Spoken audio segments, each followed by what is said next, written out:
a South African team many generations ago who used to be called the chokers. What are they called as? Chokers. Why they were called as chokers is because externally they were so talented.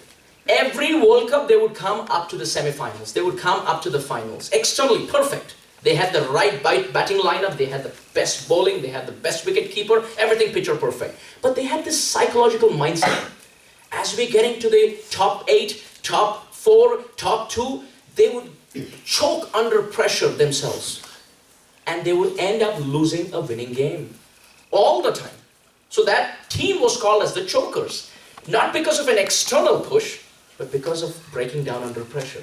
To perform at exams, to perform in a job interview, to perform with bullying outside, to perform with friends outside, to be in any environment outside.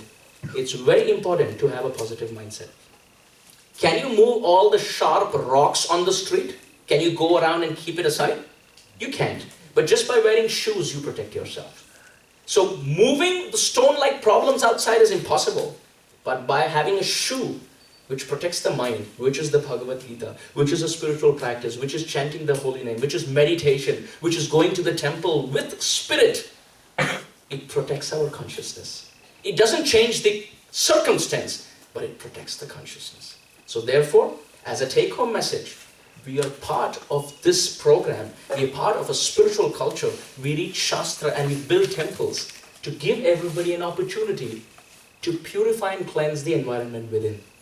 And for that, you got to bring a change from within. You got to bring a change. That's the take-home message.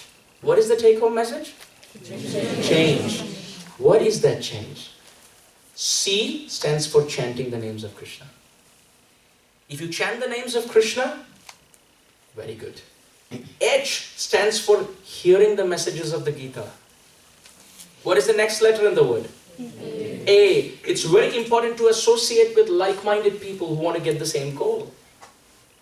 If you want to ski, you have to associate with people who love skiing. If you want to play chess, you want to associate with people who love playing chess. A. To associate with like-minded people. N.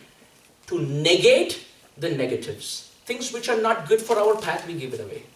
Like meat is not good for our path, we give it away. Drinking alcohol is not good for our path because it clouds the consciousness within. We want to make things easier for us and not more complicated. So N means negating the negative. What's the next letter in that word? G. G.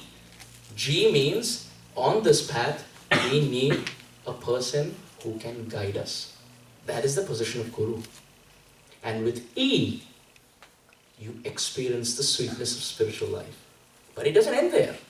One change brings in multiple changes. So it's changes. C stands for chanting, H stands for hearing, A stands for associating, N stands for negating the negatives, G stands for a guide or a guru, E stands for experiencing the sweetness in spiritual life, and the experience that you have with the S, you share it with others. This is how changes can be brought in our consciousness. Therefore, what do we want? Do we want our mind to be in pieces, or do we want our mind to be at peace? You want our mind to be in pieces, or do we want our mind to be peace? And therefore, to have that peace, we have to bring in these changes from within. So having said that, I really want to thank all of you for so attentively, so lovingly listening to this discourse. I have no clue what the time is. 9:27. Sorry, 7:20. 7:20. Because when Prabhu said 9:27, it's not tough for me to disbelieve that. Because I have this habit of on and on and on.